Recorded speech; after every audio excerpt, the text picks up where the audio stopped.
Paulo, how much of an impact do you think the Rashada, Florida situation with Miami's recruiting in the portal, given that Miami seems to be buttoned up with their NIL? I was hoping against hope that someone was going to ask me about this. Jaden Rashada, 4-star borderline 5-star quarterback in the 23 recruiting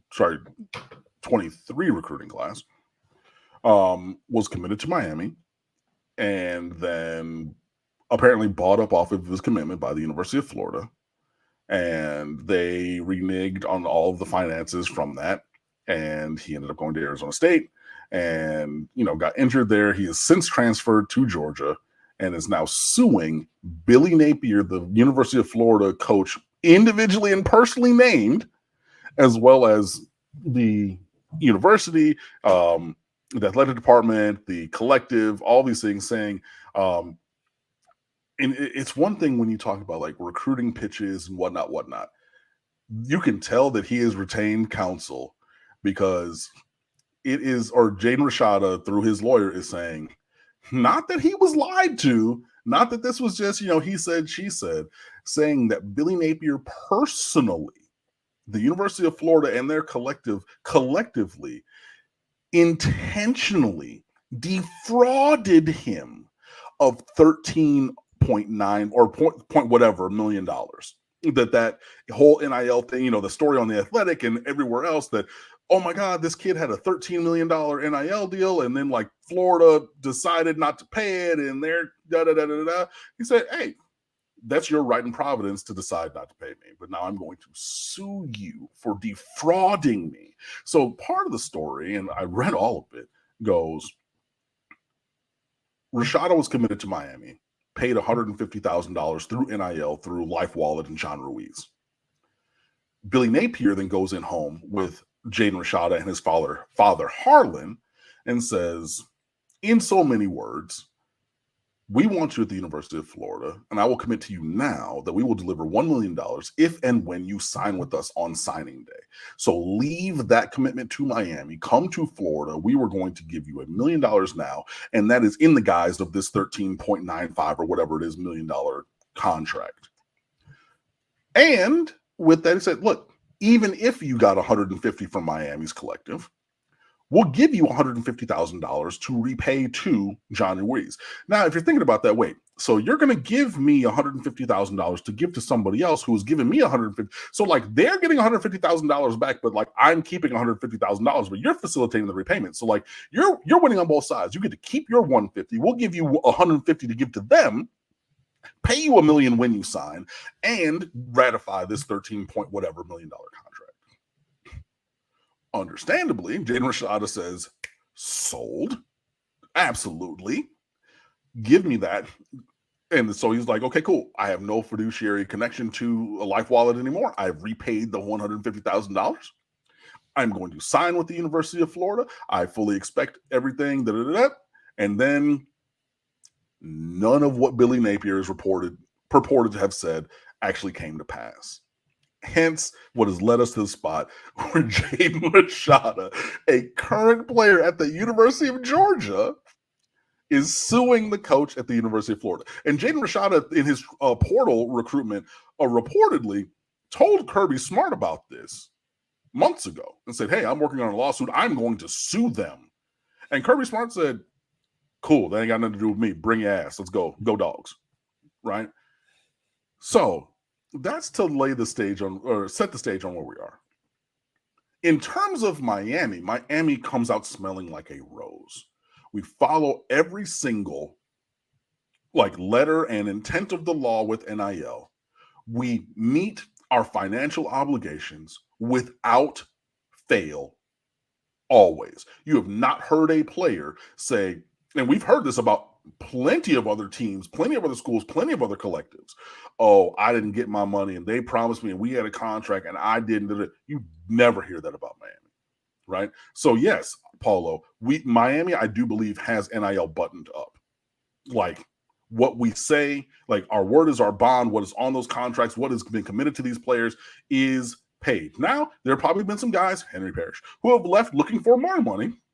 because they might, think themselves at a higher tax bracket in terms of NIL than maybe their play precipitates. But hey, you're able to think the world of yourself. But nowhere will you find someone who says that Mario Cristobal personally defrauded them of, 8 figures. You know what I mean? Like, what are we doing here? So, like, that is a ready-made negative recruitment for every single player across the board that University of Florida is going to go after, that Miami's also going to recruit.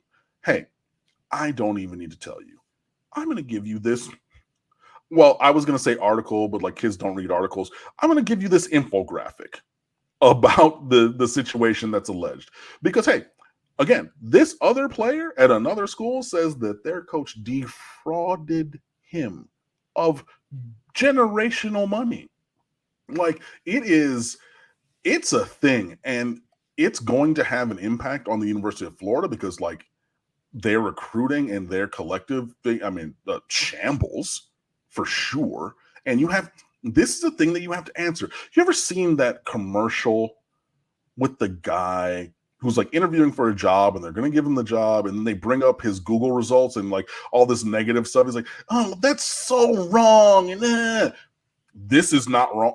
I don't believe this is wrong, because we've been hearing it for so long. But now this is your top Google result. So this is the thing. Hey, coach, I hear you about coming to Alachua County and being a Gator and Gator bait and da-da-da-da-da. There's a current college player who said that you defrauded him of 8 figures. And you want me to send my son there? And you're sitting here making these or having conversations about NIL and compensation and whatnot. I think that we need to drill down on this really quickly. I think that I would love to stop talking and just hear your side of things. And yeah, you just tell me about how we got here and where we stand. Because every player is going to need that, and their parents are going to need it, because like the money of the bagman game and everything. If you thought that it only went to the players and like never affected the families, come on, bro. Come on, please. Like there have been plenty of people who've gotten jobs. Robert Kimdiche's dad was a doctor, I believe, and then he got a job at the University of Mississippi Medical Center. Hello? You know what I mean? Sony Michelle's mom was a receptionist at American Heritage. That's how he got free tuition. And all of a sudden, there's a new receptionist position at the athletic department at the University of Georgia when Sony Michelle goes up there. Excuse me? You know what I mean? Like, if you think it's just a player, expand your worldview. But yeah, anything that is a negative to the University of Florida could potentially be a positive for the University of Miami. Now, it's the way in which it is used and how it affects the mentalities of some players. But in just broad strokes, I'll say, definitely a negative to Florida. And if it's a negative, if it's hurting our enemy, it has to be helping us. Now, I think it can help Georgia, who recruits against Florida for a bunch of players, especially in the state. It can probably, maybe help Florida State and Mike Norvell get going in a different direction in terms of high school recruiting, which Lord knows they need. It can help Miami. It can help LSU. It can help Tennessee. These are all teams that they are rivals with and teams that they recruit against routinely. So, yeah, broad strokes, bad for Florida, good for Miami, and hilarious. A buddy of mine from college at the U, Dirty Bird, he sent it to the chat and he said, oh, yep, so this is cool. Jaden Rashada is suing Billy Napier in the University of Florida. And Dirty Bird is a lawyer himself. And I said, oh, my God. Did you bury the lead? Are you the attorney of record in this? And he was like, that would have been like the most legendary burying of the lead ever. I am not the attorney of record, but yeah. But it literally made my day the other day. Like, I couldn't believe it. It is hysterical. And yeah, I mean, hey, I will tap dance on their grave in Alachua County anytime possible. But a current player suing the coach of another team as the primary number one named defendant. You can't make it up. I'm loving it. Has there ever been a coach who was more of a dead man walking, foot out the door, than Billy Napier based on his 2 seasons, now this, and one of the most ridiculously brutal schedules that he's facing this year?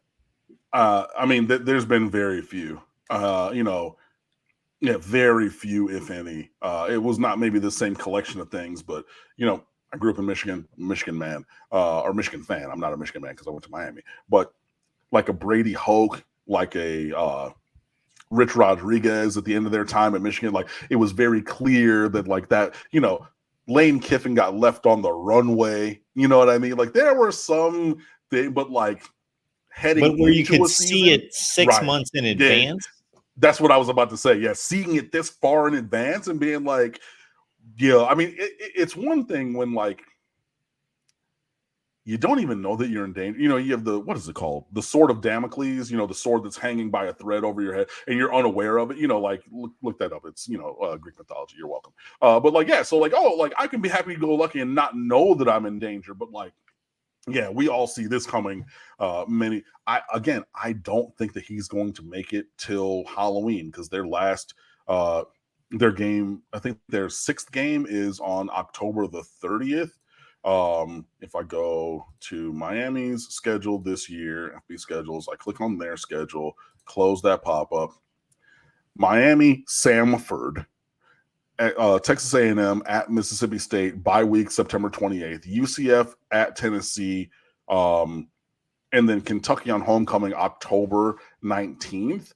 Like maybe, but if he makes it to Halloween, buddy, you The got final 5. Georgia the next week. Like, I mean, honestly, like, does he even make it to the Final 5? I mean, the Final 5, you know, That's Georgia one of the at toughest Texas, stretches I've LSU, ever Ole seen. Miss at Florida State.